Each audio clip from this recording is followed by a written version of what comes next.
ఓం శ్రీకృష్ణ పరమాత్మనే నమః. ఓం శ్రీ శివానంద పరబ్రహ్మ. ఓం శ్రీ రామానంద పరబ్రహ్మ నమః. ఓం శ్రీ సద్గురు అంతర్ముఖానందాయ నమః. ఓం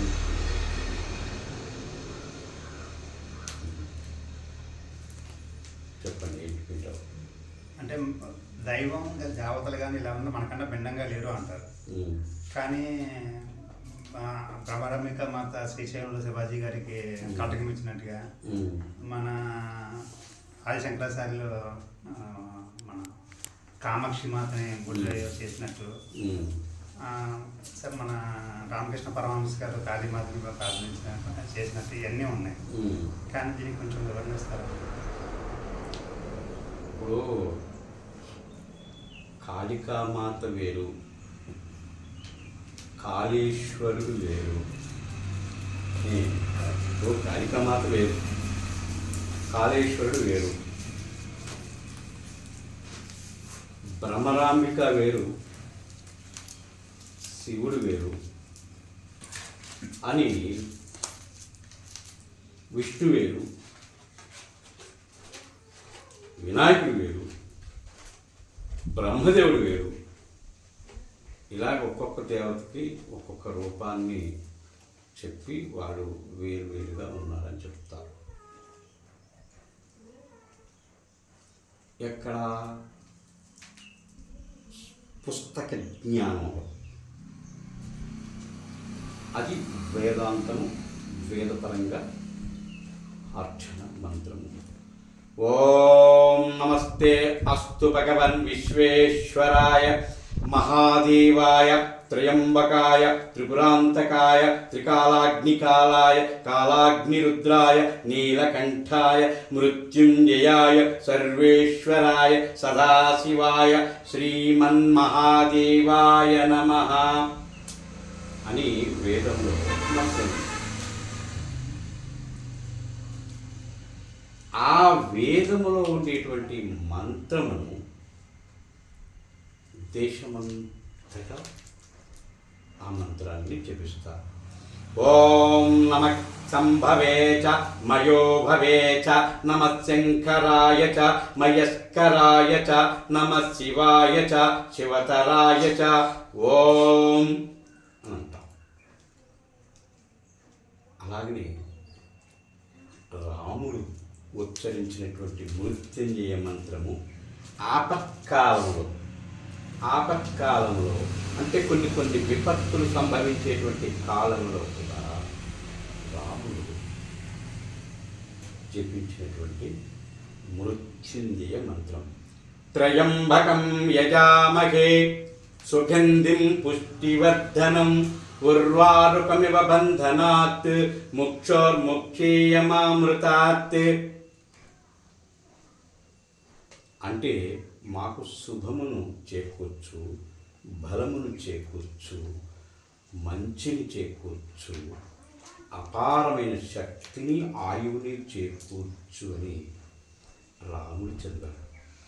మంత్రాన్ని రాముడు చెప్పారు, దేవతలు చెప్పారు, ఇంద్రాది దేవతలు చెప్పారు, సకల దేవతలు ఈ మంత్రాన్ని చెప్పారు. అంటే దాని అర్థం ఏమిటి?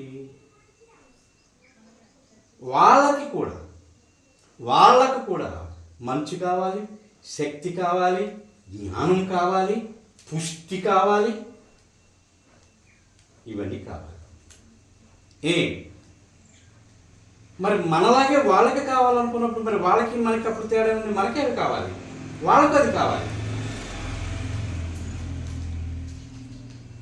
ఇప్పుడు ఒక వర్తకుడు నేను ఒక లక్ష్మీదేవిని అర్చన చేస్తే నాకు ఆ లక్ష్మీదేవి అనుగ్రహంతో నా వ్యాపారం బాగా జరిగి నేను బాగా సంపాదించుకోగలుగుతాను అని అనుకుంటాడు.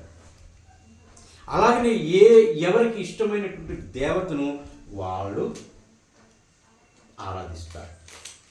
కానీ భగవద్గీతలో కృష్ణ భగవానుడు చెప్పింది ఏంటంటే, నువ్వు ఏ దేవతను పూజించినా, ఏ దేవతను పిలిచినా, ఏ దేవతను అర్చించినా, ఈవెన్ పితృదేవతలతో సహా వచ్చేది నేనే.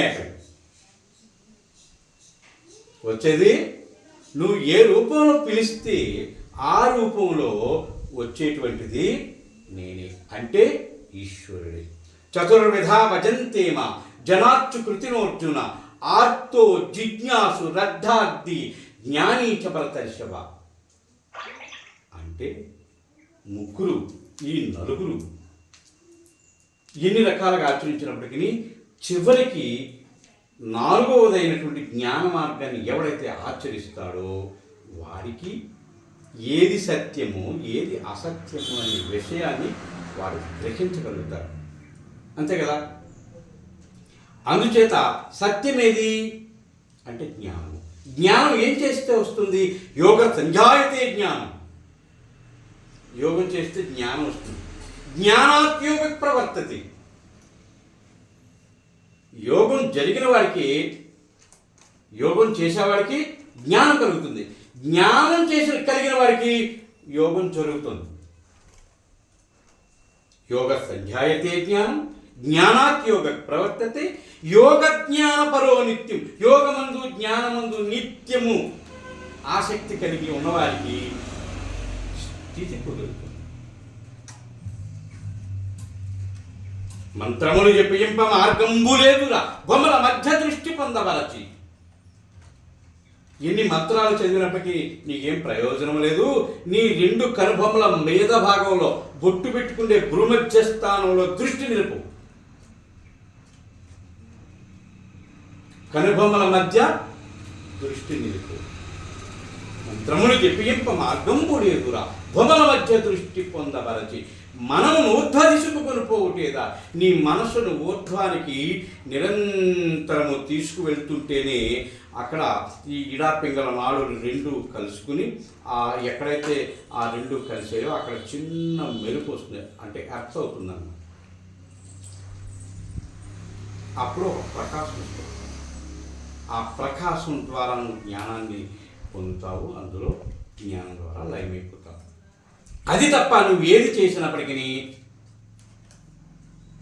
నీకు ప్రయోజనం లేదు సుమా, శాంతి లేదు సుమా, సుఖము లేదు సుమా, ఆరోగ్యము లేదు సుమా అని మనకు ఆ శాస్త్రాలు చెబుతున్నవి. అంతే కదా. ఇంకా ఏమైనా మనకు వాటి వల్ల ఏమైనా ప్రయోజనం ఉన్నదా చెప్పండి. అచలంచలమాక్రమ్యాక్రమ్య మహావజ్ర కవచాచ్చై రాజ చోర సర్ప సింహ వ్యాఘ్రాగ్రాది సర్వ ఉపద్రవం నాశయ అని నేను మంత్రం చెప్పి అస్వస్థతతో ఉన్నవాడికి ఆ మంత్రం చెప్పి ఆ హోమ ప్రక్రియ హవనం చేస్తే వాడికి దుష్ట శక్తులన్నీ తొలగిపోయి వాడు సంపూర్ణ ఆరోగ్యంగా ఉన్నాను అని అంటాడు. ఎందుచేత? స్వామీజీ ఏదో చేశారు, దానివలన నాకు మంచి జరిగింది, స్వస్థత జరిగింది. ఆయన చేసినటువంటి ఆ హవన ప్రక్రియ ద్వారా ఏదో కాలభైరవుడు హోమం అంట, దానివల్ల నన్ను ఆవరించినటువంటి ఆ దుష్టాలన్నీ విడిచిపెట్టిపోయాయి. అమ్మయ్య ఇప్పుడు నాకు ప్రశాంతంగా ఉంది, హాయిగా ఉంది అని ఒక ఒక ఒక ఒక దృఢత్వం, ఒక నమ్మకం ఎప్పుడైతే ఏర్పడిందో వాడు ప్రశాంతంగా ఉండగలుగుతాడు. మరలా ఎవడో వచ్చి లేకపోతే ఇంట్లో వాడు ఏమిట్రా నువ్వు మధ్యన సిక్కిపోతున్నావు, ఎండిపోతున్నావు, ఆరిపోతున్నావు, ఏమైనా పీడిస్తుంది ఏంట్రా, ఏమైనా పట్టుకుంది ఏంట్రా నిన్ను మళ్ళీ మొదలు.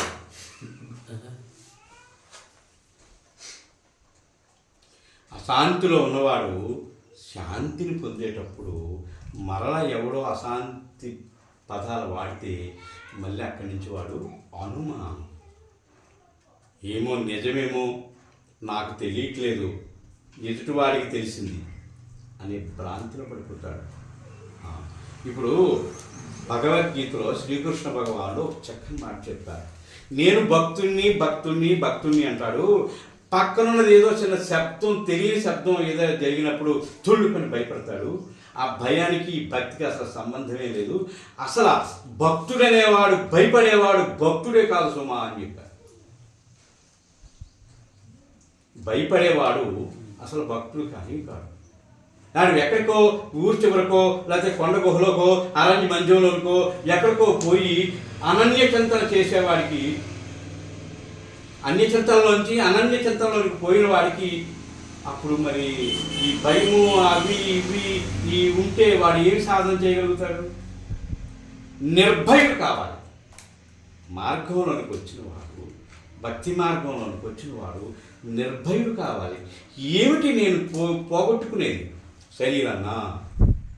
పోనీ ఇంకో శరీరం వస్తుంది. నా శరీరం అస్వస్థతకు గురవుతుందా? అవని. పోనీ ఇంకోటి వస్తుంది. జనన మరణాలు సహజమే కదా. చావడం పుట్టడం, చావడం పుట్టడం, చావడం పుట్టడం, ఇది పెద్ద విశేషమే ఉంది. ఇప్పుడు పుట్టాను, 4 రోజులు పోతే చస్తాను. ఇప్పుడు వస్త్రాన్ని కట్టుకొని ఇప్పినట్లుగా శరీరాన్ని విడిచిపెట్టేస్తాడు, మళ్ళీ ఇంకో శరీరాన్ని ధరిస్తాడు. సర్పం ఏం చేస్తుంది? ఆ పైన చర్మాన్ని విడిచిపెట్టేస్తుంది. 3 నెలలకు ఒకసారో 4 నెలలకు ఒకసారో ఆ చర్మాన్ని పొర వదిలేస్తుంది. అంతే. మనిషి కూడా అంతే. శరీరాన్ని వదిలేస్తాడు, ఇంకో శరీరం ధరిస్తాడు. ఆ మాత్రం దానికి భయపడి వాడు ఏం సాధన చేయగలను నేను అనే ఆలోచన, ధైర్యము, మానసిక ధైర్యము వాడు ముందు పొందాలా. ఎక్కడికో దిక్కుపోవాలి. అమ్మో అక్కడ చెట్లు ఉన్నాయి, తొప్పలు ఉన్నాయి, డొంకలు ఉన్నాయి, పాములు ఉన్నాయి, తేళ్ళు ఉన్నాయి, పుళ్ళు వస్తాయి, అవి వస్తాయి, ఇవి వస్తాయి అంటే ఇంక వాడు ఎప్పుడు సాధన చేస్తాడు? అలాంటి నిర్జన ప్రదేశంలో అన్వేషణ చెయ్యాలి. అసలు దేవుడు అంటే ఎవరు, జీవుడు అంటే ఎవరు? అన్వేషణ లేకుండా నేను ఏదో 4 మాటలు నేర్చేసుకున్నాను, భగవద్గీత నేర్చు, ఉపనిషత్తులు నేర్చేసుకున్నాను, వేదాలు నేర్చేసుకున్నాను, నేను ఏదో సోది చెప్తున్నానంటే ఎవరికి కావాలా సోది? చెప్పండి. నువ్వు చెప్పే సోది ఎవరికైనా ఉపయోగం ఉన్నదా? వాడి జ్ఞాన మార్గం వైపు నడిపిస్తున్నదా? వాడికైనా జ్ఞానం కలుగుతున్నదా? వాడికైనా మోక్షం కలుగుతున్నదా? అది చెప్పేది ఎక్కడైనా శాస్త్ర ప్రమాణంతో కూడుకుని ఉన్నదా? గ్రహించాలి కదా. అలా గ్రహించినప్పుడు కదా. ఇప్పుడు నువ్వు వెళ్ళావు, 1 సంవత్సరం అయింది, విద్య తీసుకున్నావు, సాధన చేస్తున్నావు కాబట్టి నీకు అర్థమైంది. మరి ఆయనకి అర్థమైందా? ఆయనకి అర్థం కాదు కదా. విద్య తెలియని వాడికి ఎలాగ అర్థమవుతుంది? నేర్చుకుంటే తెలుస్తుంది. విచారణ చేసి ముక్తి మార్గం ఒకటి ఉన్నది, అది మన శరీరంలోనే ఉన్నది, బయట ఎక్కడా లేదు, అది తెలియజేసేది గురువు. అది చూపించి దాని వైపు నడిపించేవాడు మార్గదర్శకుడు, నా గురువు. నాకు నా గురువు తప్ప ఈ సృష్టిలో అధికమైనది ఇంకొకటి ఏమీ లేదు అన్న పూర్ణ నిశ్చితుడు కావాలి. ఎప్పుడైతే పూర్ణ నిశ్చితుడు అయిపోయాడో వాడు ఖచ్చితంగా గమ్యం చేరుకుంటాడు. చెయ్యి కాలిందని కొండ ఎత్తేస్తావా? పదార్థం పోతే పాత్ర పోతే. చెయ్యి కాలిందని కొండ ఎత్తేసావు అనుకో, అందులో పదార్థం పోతాయి, ఆ పాత్ర పోతాయి, 2 పోతాయి. నువ్వు ఆ 2 సమకూర్చుకోవాలంటే మళ్ళీ కొంత టైం పడుతుంది. ఒక్క క్షణం సరే కాలితే కాలింది, ఒక్క క్షణం కింద పెట్టి ఆ ఓర్పు ఉండాలి. లేదు ఇంకా తెలివైన వాడు అయితే ఏదో చిన్న గుడ్డ పట్టుకొని కాలుతుందేమో అని అప్పుడు దాన్ని పట్టుకొని అయినా సరే నువ్వు దాన్ని కింద పెట్టాలి. అంతేగాని అజ్ఞానంతో టక్కన పట్టుకుని కింద పెట్టాలనుకుంటే అది కాలుతుంది, కాలితే కాలని అని జస్ట్ సహనంతో దాన్ని కింద పెడితే పాత్ర దక్కుద్ది, ఫలము దక్కుద్ది. అలాగా నాకు కాళ్ళు నొస్తున్నాయి, ముడ్డు నొస్తుంది, నేను ఆసనంలో ఉండలేకపోతున్నాను, ఆ 10 నిమిషాల కన్నా ఎక్కువ ఉండలేకపోతున్నానంటే ఎవరికి చెప్తావు నువ్వు? నీ సోది ఎవరికి చెప్తావయ్యా? ఆసనం మీద కూర్చోవలసింది నువ్వా నేనా?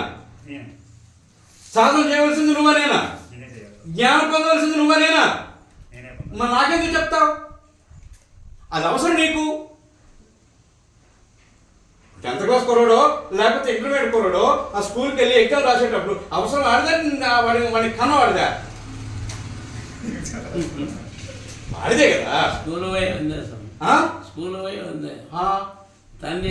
చక్కగా చదువుకొని పాస్ అయితే వాడి జీవితాన్ని 3 పూలు 6 కాయలు కింద చేసుకోగలుగుతాడు.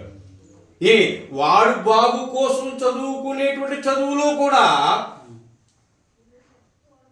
దొంగ అయితే ఆ జీవితం అంతా రోడ్లను తిరగవలసిందే, అంతే కదా. ఇది అంతే.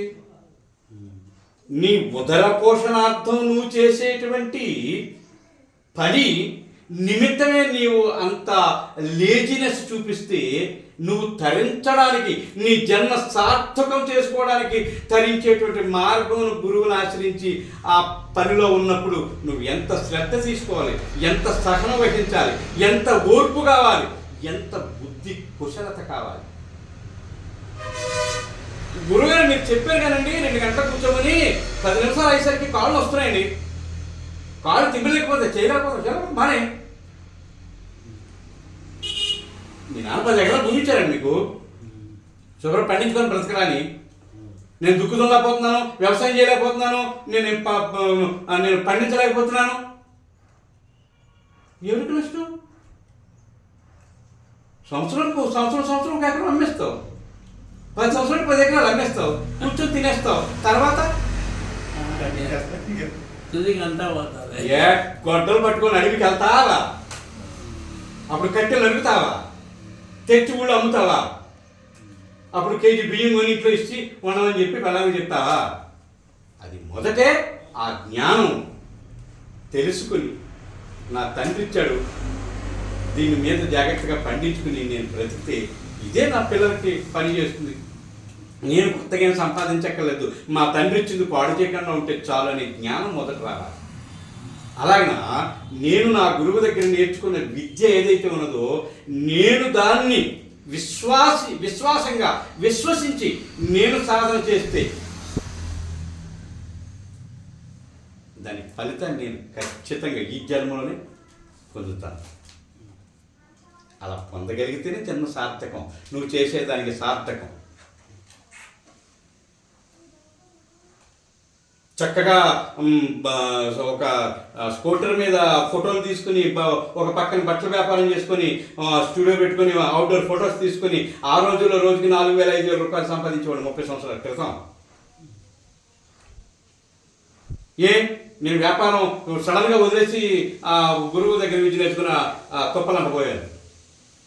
దీనంతా చూడాలి, ఇదేంటో తెలియాలి, ఇదేంటో చూడాలి, ఇదేంటి విద్య, అసలు ఏంటి, దీనివల్ల మనం పొంది జ్ఞానం ఏంటి, లాభం ఏంటి. నాకు వైరాగ్యం వచ్చి కాదు మొదట, నాకేం వైరాగ్యం వచ్చింది, నాకు వైరాగ్యం రాలా. ఏదో ఉన్నదంట, ఏదో మార్గం ఉన్నది, ఏదో విద్య ఉన్నదంట, ఆ విద్యను తెలుసుకుని సాధన చేస్తాం. భగవద్గీత అంతా దాని గురించే చెప్పిందంట, ఉపనిషత్తుల విద్య గురించే చెప్పాయంట, వేదాల విద్య గురించే చెప్పాయంట. అదేంటో చూద్దాం అన్న పట్టుదల రావాలి. అన్న పట్టుదల వస్తే అది తప్పనిసరిగా నెరవేరుతుంది. ఇంటిని పోషించుకోవడానికి ఏదో జాబ్ చేసి రూపాయలు సంపాదించాలిగా, అదో బాధ్యత ఉందా? అందులోది ఇదే బాధ్యత. ఇది తినడానికి కేటాయిస్తాం సమయం, పడుకోవడానికి కేటాయిస్తాం సమయం, కాలకృత్యాలు తీర్చుకోవడానికి కేటాయిస్తాం సమయం, ఎవరైనా వస్తే సోది చెప్పడానికి కేటాయిస్తాం సమయం. ఒక గంటన్నర 2 గంటల నీకోసం నువ్వు సాధన చేసుకోలేవా? సాధన చేయాలి. చెప్పండి, ఇంకా మీ డౌట్ అండ్ క్లారిటీ అయిందా లేదా? ఎలా అయింది? మన ఏ దేవుడిని కొలిసినా కానీ ఆ భగవంతుడు ఆ రూపంలో వచ్చి మనకి దర్శనం ఉన్నది ఒకటే శక్తి. ఈశ్వరుడే దేవుడని చెప్పడానికి లేదు, అయితే ఆ శక్తి, ఆ ఆదిశక్తే దేవత అని చెప్పడానికి లేదు. ఎందుకు లేదు? దేవుడు ఆడది కాదు, మగాడి కాదు. దేవుడు ఉండేటువంటి శక్తి ఏదైతే ఉన్నదో, ఈ ఎనర్జీ ఏదైతే ఉన్నదో, ఈ దైవశక్తి విశ్వమంతగా వ్యాపించి ఉన్న దైవం ఏదైతే ఉన్నదో, ఆ దైవము ఆడది కాదు, మగది కాదు, రెండూ కలిసినటువంటి ఒక అద్భుతమైనటువంటి చైతన్య శక్తి. అందుకే అర్ధనారీశ్వర తత్వం, నమశివాయ నమశివాయ. మహాపురుషుడు, ఆయన తెలివైన వాడు, జ్ఞానమైన వాడు కాబట్టి ఆ శంకరాచార్యులు వారు నమశివాయ నమశివాయ అని అన్నారు. నువ్వు పురుషుడు కాదు, అలాగే స్త్రీవు కాదు, రెండూ కలిసినటువంటి ఒక అద్భుత ఈ సృష్టించి ఈ సృష్టిని నీలోనే పెంచి, నీలోనే తుంచి, నీలోనే కలుపుకునేటువంటి గొప్ప శక్తి కలిగినటువంటి వాడు నీవే. నీవు పురుషుడువు కావు, నువ్వు స్త్రీ కావు. ఈ రెండూ కలిసినటువంటి అద్భుతమైన శక్తి. అందుకని నీ దేవుడిని చూపించడంటే ఎలా చూపిస్తావు? అది లేడా అంటే మనకి అనుభవంలో తెలిసేది, మన అనుభవంలో తెలుస్తుంది. పో, ఒక్కొక్కడు ఏం చేస్తాడు, దేవుడు ఉన్నాడా లేడు, ఉంటే చూపించు. ఎలా చూపిస్తావు? అశబ్దం అస్పర్శం అరూపం అవ్యయం తథా రస నిత్యమ గంధవచేయత్. శబ్దస్పర్శ రూపరసగంధాలు లేనిది దైవం. మూర్ఖుడు అధికారం చూపించమంటాం. అది అనుభవంలో తెలుసుకునేది, అది సాధనలో తెలుసుకునేది, అది తపోనిష్టలో గ్రహించగలిగేది దైవం. అంతేగాని మన ఇంటి వెనకాల భూతం కాదు నీకు చూపించడానికి. అనేక జన్మల పుణ్యం చేత కానీ, అనేక జన్మల సంస్కారం చేత వలన కానీ, అనేక జన్మల సాధన వలన కానీ ఆ దైవాన్ని దర్శించే శక్యం నీకు కలగదు. గురువు అనుగ్రహం కావాలి, ఆ మార్గాన్ని తెలుసుకోవాలి, కొంతకాలం తపస్సు చేయాలి. ఆ తపోనిష్టలో ఎవడైతే అంతర్ముఖం అవుతాడో, ఆ ఉన్నత స్థితికి, ఆ యోగ నిద్రలోకి వెళ్తాడో వాడు గ్రహించగలుగుతాడు దైవాన్ని. అసలు ఉన్నది నేనేనా, లేకపోతే ఈ సృష్టిలో ఇంకో శక్తి అనేది ఉన్నదా, ఆ శక్తి నేనే ఉన్నానా అన్న భేద రహితం అవుతుంది. అక్కడ భేదం కూడా రహితం అయిపోతుంది, అభేదం అయిపోతుంది. చైతన్యనాకించిన సాక్షాత్కార అనుభవ జ్ఞానం, నానాత్మ భేద కల్పిత జ్ఞానం, అభేద దర్శనం జ్ఞానం అనేటువంటి తత్వానికి నువ్వు వెళ్ళిపోతావు. అప్పుడు ఎవడైనా పిలిస్తా పలుకుతావా? ఒరే బాబు, ఇగో మంచి లడ్డు ఇది తింటావా అంటే నువ్వు తింటావా? ఇది కొండంత పోగు వజ్రాలు పోసాను, రా పట్టుకుపో, లారీలు పెట్టి తోలుపో అంటే నువ్వు పలుకుతావా? మహానిర్వాణ స్థితి అయినటువంటి ఆ సమాధి స్థితిలో ఆరామం పొందుతూ ఉంటావు, మహాశాంతి పొందుతూ ఉంటావు. తుచ్చమైన వివిధ నీకు అప్పుడు కావాలా? ఏమీ అవసరం లేదు. ఒళ్ళు వంచి కష్టపడ్డవాడు బాగుపడతాడు, అన్ని మనిషి సాధన చేసిన వాడు స్థితిని పొందుతాడు.